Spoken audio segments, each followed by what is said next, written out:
오늘은 대림절 두 번째 주간입니다. 지난주에는 함께 하시는 하나님, 오늘은 치유하시는 하나님. 우리가 대림절 예수 그리스도를 기다리는 이유에 대해서 묵상하고 있습니다. 오늘은 사람의 마음이 어떤가, 사람의 마음에 대해서 좀 알아보려고 합니다. 여러분의 마음 한번 생각해 보면 참 복잡하지요. 사람의 마음이라는 게 그렇게 복잡하면서도 또 때로는 너무 단순한 게 사람의 마음인 것 같아요. 어떤 때는 정말 수천 수만 가지 생각들이 이렇게 겹치기도 하고, 또 어떤 때는 하나에 꽂히면 다른 모든 것을 접어두고 너무 단순해지는 것이 또 사람의 마음이다.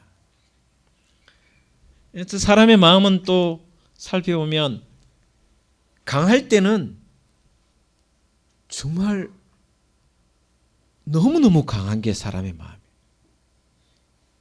근데 어떤 부분에 있어서는 어떻게 저렇게 약해질 수 있을까 싶은 분들은 너무 약해지는 게 사람의 마음이에요. 사람마다 다 다르겠지만 너무 강한데 또 때로는 어떤 면에서 너무 약한 것이 사람의 마음입니다. 그래서 세상에서 가장 많은 상처를 가지고 있는 것이 바로 마음이다. 그런 생각을 해봅니다. 신명기 4장 9절이나 또 우리가 잘 아는 잠언 4장 23절에 하나님께서 우리에게 이렇게 말씀하십니다. 마음을 지키는 것이 가장 우선이어야 되고, 그 마음을 지키면 생명의 근원이 거기에 있다라고 신명기서와 잠언은 말씀하고 있습니다. 그래서 마음이 그렇게 중요하다. 무릇 지킬 만한 것보다 네 마음을 지키라. 생명이 거기에서 난다 라고 말씀하고 있습니다. 그래서 여러분, 마음이 천국이면 내가 살고 있는 세상도 천국이 될 수 있는, 환경은 엉망진창인데, 상황은 정말 괴로운 상황인데 마음이 천국이면 이 내가 사는 곳이 천국이 되는 거예요. 거꾸로 상황은 엉망진창이 아니라 너무너무 형편이 좋고 물질적으로도 또 주변의 환경도 좋은데 내 마음이 지옥이면 온통 지옥으로 보이는 게 마음이다. 그런 생각을 합니다. 그런데 이 마음이라는 것이 하나님의 형상으로 지었다는 거예요. 마음이라는 것이 그냥 생긴 것이 아니라 하나님의 형상으로 만들어졌다라는 것입니다. 상처나고 쪼개지고 갈라진 이 마음을 치유하고 회복하는데, 그러면 가장 중요한 약이 뭘까? 치료 방법이 뭘까? 하나님의 형상을 닮은 마음은 하나님으로부터 치료하지 않으면 온전한 치유가 될 수 없다라는 것입니다. 그 치유의 방법은 예수님이 우리에게 가르쳐 주십니다. 바로 예수님이 우리를 치유하시는 분이시다는 것입니다. 그 처방전이 바로, 한번 따라하겠습니다. 사랑하고 사랑받는 것입니다. 믿으시면 아멘. 예. 마음의 치유, 마음을 회복하는 것은 하나님이 주신 유일한 방법 예수 그리스도신데, 예수 그리스도의 가장 중요한 것이 뭐냐? 우리에게 보여주신 게 뭐냐? 사랑하고 사랑받는 것이라. 저와 여러분의 마음이 죄와 나의 죄든 상대방의 죄로 인하든 수천 수만 가지의 상처가 있을지라도 그것을 치유하는 하나님의 방법이 뭐냐? 바로 사랑하고 사랑받는 것이다라는 것입니다. 왜 하나님이 처방전을 내셨는가? 왜 사랑이 하나님의 처방전인가? 왜 그러냐면, 사랑이 왜 처방전이냐면, 사랑이 있으면, 우리에게 사랑이 임하면, 그리스도의 사랑이 임하면, 우리에게 사랑이 가득 차 있으면 모든 것이 용서될 수 있기 때문입니다. 사랑이 가득하고 사랑으로 충만하면 모든 것이 용서할 수 있는 것입니다. 왜냐하면 사랑은 깊이 보기에, 또 사랑은 멀리 보고, 또 사랑은 넓게 보기에 내 상처를 이해할 수 있고, 내 속에 있는 상처도 이해할 수 있고, 상처를 준 그 사람도 이해할 수 있는 것이 사랑이라는 거죠. 그런데 많은 사람들이 스스로 자기가 만든 마음에 갇혀서, 자기가 만든 그 스펙트럼에 맞추어서 색안경을 끼고 상대를 보기 때문에 용서를 못하는 거예요.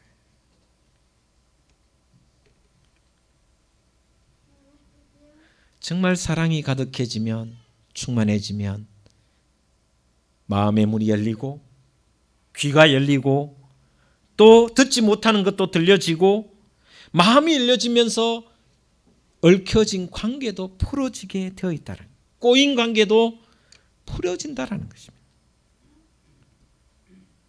저는 예수님께서 수많은 환자들을, 병자들을 치유하시고 난 뒤에 선언하시는 말씀이 이 말씀입니다. 네 죄가 사하여졌다. 육신의 치료를 끝내고 난 뒤에 예수님께서 반드시 하시는 말씀이 뭐냐면 네 죄가 사하여졌다. 이것은 뭘 상징하냐 하면, 죄의 몸으로 있으면, 영혼이 죄로 물들어 있으면 사랑이 충만해질 수가 없다라는 것을.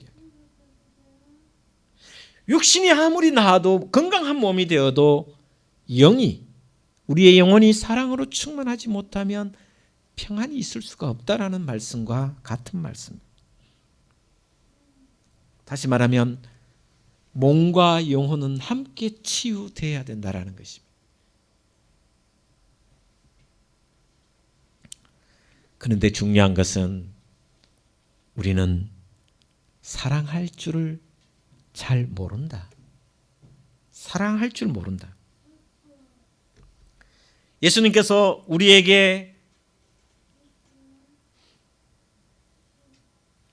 하나님께서 예수님을 보내셔서 우리를 사랑하고 또 사랑하는 방법을 직접 가르쳐 주셨는데도 불구하고, 우리가 예수 그리스도를 믿는다고 하면서도, 그 예수 그리스도를 믿는다라는 것은 따르는다는 거잖아요.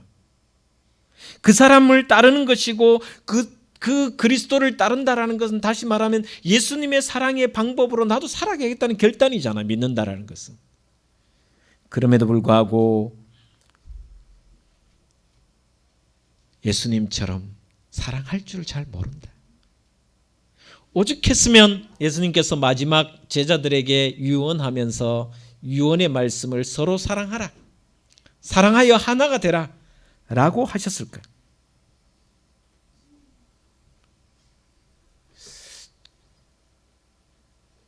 그러면 예수님의 사랑 방법이 무엇인가? 예수님은 사랑을 어떻게 하셨는가?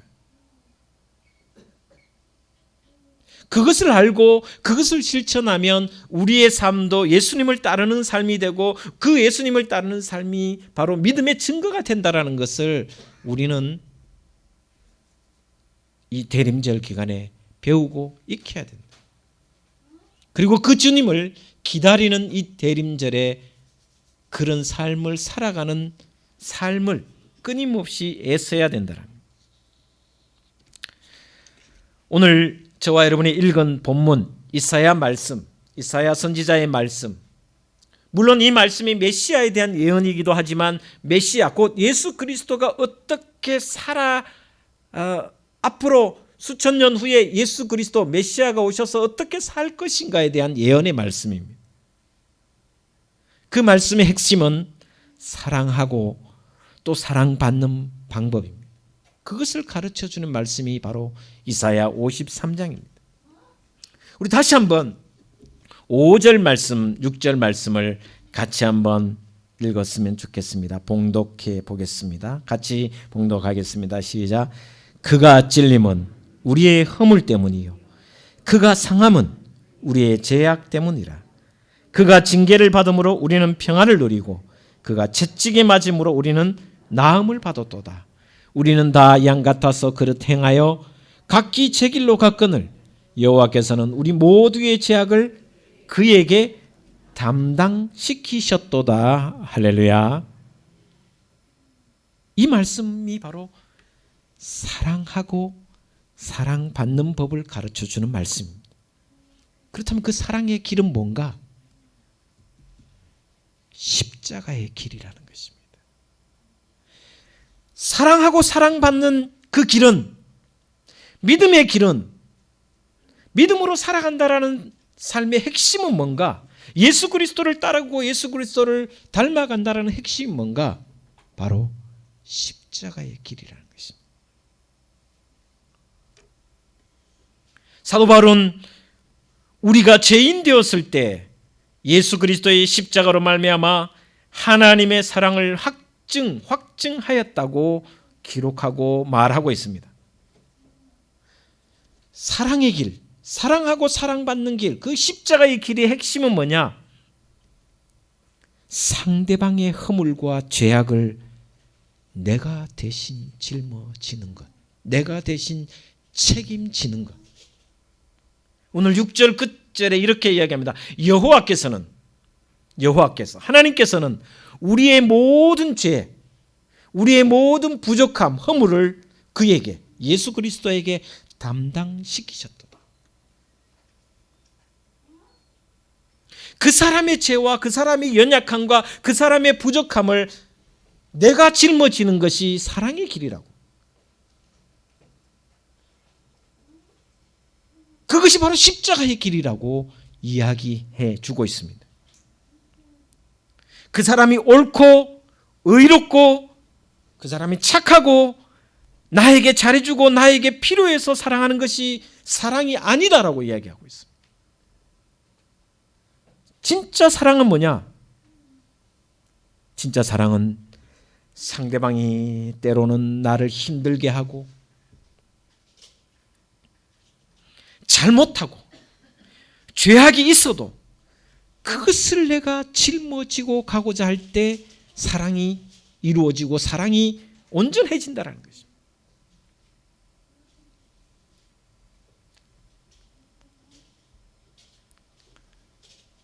우리가 잘 아는 대로 바울은 사랑은 허다한 죄를 덮는다. 사랑이 있으면 허다한 죄를 덮는다라고. 그 사람이 잘했어?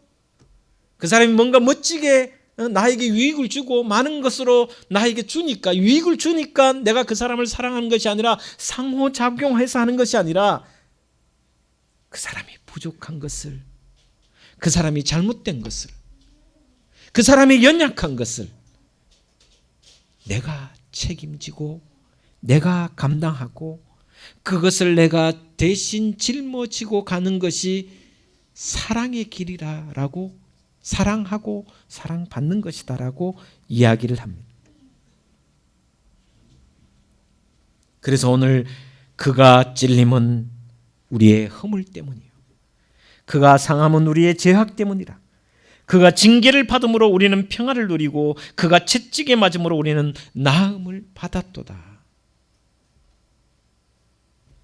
내 죄와 예수님과 상관이 없잖아요. 나의 연약함이 예수님에게 무슨 상관이 있겠습니까? 그런데 그 연약함을 짊어지고 예수님께서 십자가를 지고 가셨을 때 그 연약함을 짊어지고 가신 거기에 치료함이 있고 평안함이 있었고 또한 아픔이 평화로 변한다라고 성경은 우리에게 말씀해 주고 있습니다. 이것이 바로 긍휼의 사랑입니다. 자비의 사랑입니다.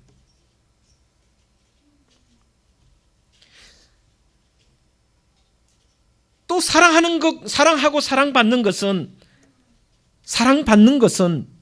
나의 허물을 인정하는 것입니다. 상대의 허물과 상대의 약점이 있음에도 불구하고 그것을 내가 대신 짊어지는 것과 함께 사랑받는 것은 내 허물을 인정하는 것입니다. 내 부족함을 감추지 않고 내 상처를 숨기지 않고 내 두려움을 내 스스로 보호하지 않고 드러내는 것이 사랑받는 것입니다. 연약함을 드러낼 때, 부족함을 드러낼 때 사랑받을 수 있다는 것입니다. 물론 지나친 연약함해서 응정해서는 안 되겠지만 나의 부족한 모습을 있는 모습 그대로 드러낼 때 사랑받을 수 있다는 것입니다. 왜냐하면 부족함을 드러내고 연약한 것을 드러낸다는 것은 겸손을 상징하는 것입니다. 내가 온유하게 되는 것입니다. 나의 무능, 나의 무력, 나의 무지함을 애써 감추고 내 스스로 보호하지 않는 것이 바로 사랑입니다. 내 약점을 보여줘서 문제가 되면 그것이 부끄러움이 되고 수치가 될 가능성이 많습니다. 그렇게 되면 진정한 사랑을 할 수가 없고 사랑받을 수가 없습니다. 나의 부끄러움을 드러냈을 때, 여러분이 여러분의 부끄러움을 드러냈을 때, 연약함을 드러냈을 때 상대방이 나에게 부끄러움을 준다면 그 부끄러움 때문에 나를 무시하거나 나를 업신여기나 한다면 그 사람은 나를 이용하는 겁니다. 그 사람은 나의 약점을 통해서 자기가 갑이 되고자 하는 마음입니다. 그러나 그것은 사랑이 아니라는 것입니다. 나를 이용할 뿐이라는 것입니다.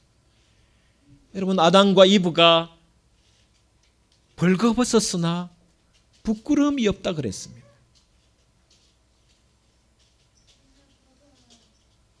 내가 벌거벗었음에도 불구하고 서로 부끄러움이 없었다는 것입니다. 왜냐하면 그 부끄러움이 다 덮어지기 때문입니다. 서로 용납되어지기 때문입니다.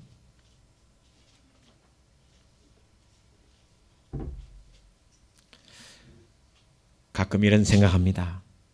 사랑이라는 것이 천하장사에게도 씨름의 최고왕인 이만기나 강호동이 짊어져도 무거운 게 사랑이다. 그런 생각도 듭니다. 때로는 너무너무 가벼워서 어린 아이도 이것을 짊어질 수 있는 것이 사랑입니다. 이 사랑이 충만할 때 그곳이 천국이 될 수 있고, 이 사랑이 가득할 때 그곳이 정말 하나님의 나라가 될 수 있다라고 성경 우리에게 말씀해 주고 있습니다.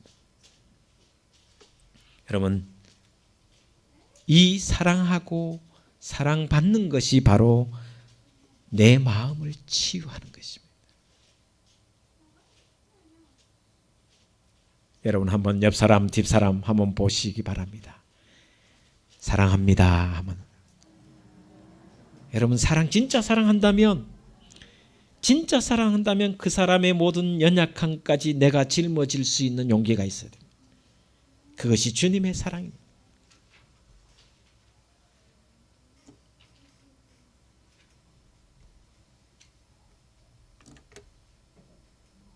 사랑하고 사랑받는 것이 저와 여러분을 하나님의 샬롬, 평강으로 인도하는 길이라는 것입니다. 예수님이 이 땅에 오신 것은 나에게 이 치유 방법을, 처방을 하기 위함입니다. 사랑하고 사랑받는 그 일을 하라고 주님께서 보여주셨고, 오늘 다시 우리가 대림절 주님을 기다리는 것은 나는 상처뿐인 존재지만 나에게 찾아오셔서 사랑을 해주시고 나를 치유해 주시고 그 사랑을 받고 내가 치유되어 마음이 치유되어 나도 세상에 나가 주님의 사랑으로 사람을 사랑할 수 있는 그런 계절이 바로 대림절의 계절입니다.